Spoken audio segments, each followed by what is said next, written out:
Most people think wars happen overseas. But sometimes the real battles happen right here, in peaceful suburban neighborhoods, especially when you move into an HOA run by someone who believes she is the queen of the cul-de-sac. Her name was Karen Whitmore, the president of the Maple Crest Lakeside HOA. And she made it her personal mission to declare war on me the moment she laid eyes on what she assumed was my oversized, unapproved recreational vessel. It wasn't recreational, it wasn't oversized, and it definitely wasn't under her authority. Because the boat in question was a retired Navy 34-foot patrol craft, still registered as federal property and awaiting transport to an official base restoration yard. And tagging federal property, yeah, that's a felony. But Karen didn't know that. She just saw something she didn't like, and started a war she wasn't ready for. Chapter 1. Moving Day. I'm Chief Petty Officer James Dalton, 18 years in the Navy, 4 deployments, and a recent assignment stateside as a training instructor. My schedule opened enough that I finally bought a small fixer-upper house near the lake. The yard was big, the driveway wider than average, perfect for temporarily storing the Navy patrol boat I'd been tasked with delivering to a historical restoration program. The boat wasn't a hobby. It wasn't mine personally. I was literally under military orders to safeguard it. The first time I saw Karen, she stormed across my driveway like a commander preparing for a disciplinary hearing. She didn't introduce herself. She didn't say hello. She just pointed at the boat and snapped. "That monstrosity is not allowed here." I blinked. "Excuse me, that," she said, waving her clipboard like a judge's gavel, "is a violation of community aesthetics codes. You need to remove it within 24 hours, or you'll be fined."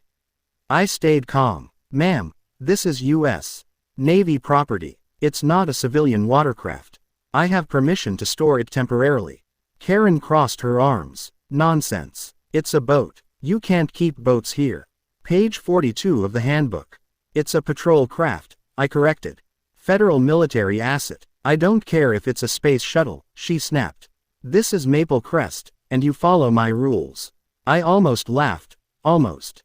But instead, I pulled out the paperwork. "Here. These orders state the craft is being transferred through military channels. I'm responsible for it until transport arrives." She didn't even glance at the documents. "I don't recognize that," she said. "WA rules supersede random Navy papers." I took a slow breath. A deep one. This woman had no idea what she was stepping into. Chapter 2. Karen declares war. Over the next 2 days, Karen escalated like she was commanding an infantry unit. She sent emails, notes taped to my door. 3 violations in 48 hours. She even attempted to measure the boat, with a pink tape measure from Dollar Tree, and wrote on the violation, "Your ship is too ship-shaped." I wish I was kidding. But she crossed a line when I walked outside at 6 a.m. and found something slapped on the side of the hull. A bright orange WA tow warning sticker. Karen had trespassed onto federal military property and physically tagged it. That was illegal. Like, really illegal. I peeled the sticker off, took pictures, and immediately called my base supervisor. He whistled. "Dalton. She did what? Tried to tag a Navy patrol boat for towing. Oh, this is going to be fun. Stand by." That afternoon, I saw Karen walking her dog, a tiny yapping thing in a rhinestone vest, when she spotted me photographing the hull. She marched over. "Good. Documentation. Now you can submit proof that it's gone by tomorrow." I turned slowly. "No, ma'am." Instead, I documented an illegal trespass and unauthorized attempt to mark federal property. She rolled her eyes. "Oh, please. That's just WA business." I stared at her. She had no clue. "Karen," I said carefully, "that boat is still technically active military equipment." "So what?" she challenged. "So," I said, "tampering with it is a federal crime." She snorted. "What are you going to do? Call the Navy on me?" I didn't answer, because at that exact moment, 2 black SUVs rolled onto the street and parked in front of my driveway. Karen's face drained of color. Chapter 3. The federal arrival. The SUVs opened and out stepped 2 NCIS agents. Yes, those NCIS agents, and a Federal Protective Service officer. They approached me first. "Chief Dalton." "Yes, sir. We received your report. Where's the tagged craft? I pointed. Right here. Stickers removed and bagged. They nodded and turned to Karen, who looked like she was about to faint. The lead agent spoke. Ma'am, are you the individual who attempted to tag and tow United States Navy property? Karen gulped. I issued a community violation.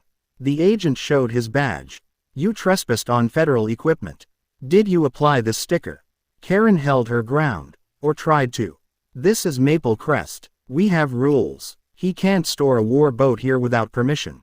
The agent blinked. Ma'am, the military does not answer to homeowners associations. The FPS officer added, marking her attempting to tow federal property as a federal offense under Title 18. Karen's dog barked. Karen stammered. I didn't know. How was I supposed to know? It looks like a boat. Boats aren't allowed. The NCIS agent said, ignorance of the law is not a defense. She froze. I bit my tongue to avoid smiling. They obtained her statement, which was basically her complaining about neighborhood aesthetics, while the agent stared in disbelief, and then informed her the case would be referred to the U.S. Attorney's office for review. Karen nearly collapsed right there on the sidewalk. Before they left, one agent pulled me aside. Chief, this HOA president is unbelievably lucky we're treating this lightly. If she had called a towing company and they tried to move the vessel, someone could have been seriously injured. She thought her rules overruled military property, I said. He shook his head. Unbelievable. Chapter 4. Karen's meltdown. You would think Karen would learn her lesson. You would be wrong. Because embarrassing herself in front of NCIS wasn't enough, she doubled down. The very next day, she called an emergency HOA meeting, claiming a military threat within the neighborhood. I went, because at this point it was pure comedy. She stood at the front, gripping her binder so tightly her knuckles were white. Residents, she announced, our community is under military occupation. Someone whispered, Karen, it's just a boat. She slammed her hand on the table. It is not just a boat. It's a disruptive war artifact. Another resident asked, is it dangerous? Karen nodded gravely. It has missiles. I choked on my water. Ma'am, I said, it does not have missiles. It doesn't even have engines installed. It looks dangerous. She snapped. It's a museum-bound patrol boat. Still dangerous. A neighbor muttered, Karen gets scared of pressure washers. Someone else shouted, why did federal agents come to your house, Karen? Dead silence. Karen stiffened. That was merely a misunderstanding. Another resident asked, did you really try to tow the Navy's boat? She sputtered. Well, it shouldn't be here. The room erupted. People were furious. Not with me, but with her. One elderly resident stood and said, Karen, this is why nobody likes the HOA. You overstep. Now you've brought federal attention here. Enough is enough. Others followed. One man yelled, you almost committed a felony over a boat that's literally serving our country. Another added, you're embarrassing us. Her power crumbled. Her voice shrank. Meeting adjourned. By force of the crowd. Karen walked out in humiliation. Chapter 5. The towing attempt. As with all HOA Karens, she didn't just stop.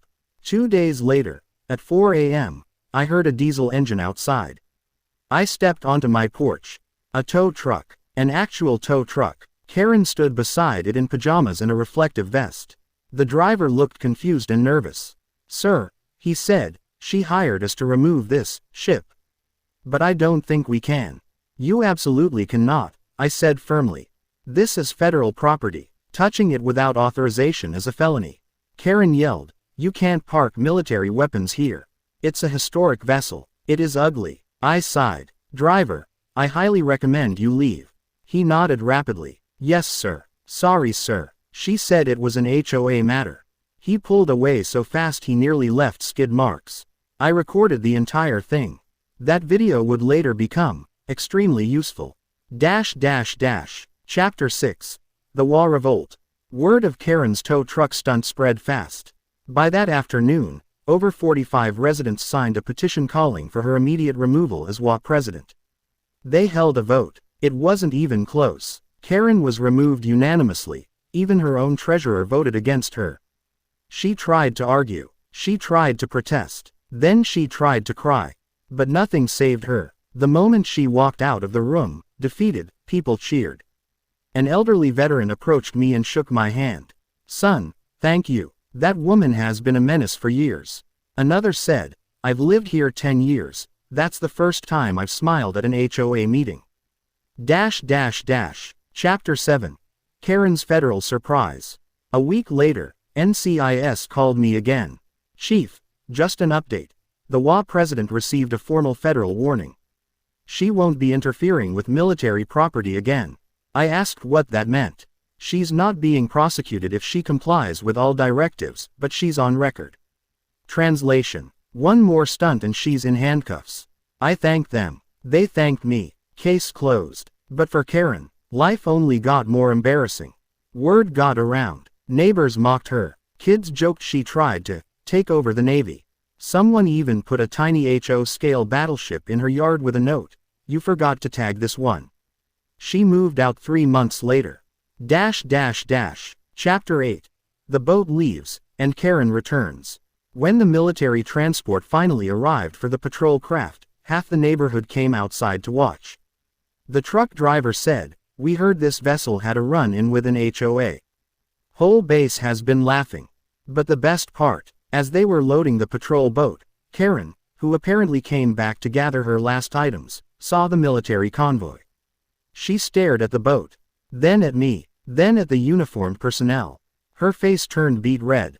She wheeled around and practically sprinted back to her car. The NCIS agent smirked. "So that's her. That's her." He shook his head. "Unbelievable. HOA presidents are wild." Epilogue. Peace at Maple Crest. With Karen gone, the neighborhood transformed. HOA meetings became calm. People started speaking to each other again. They even invited me to the summer barbecue. One resident said, "Chief, thank you for bringing the Navy to put Karen in her place." I laughed. "Trust me, we didn't do anything.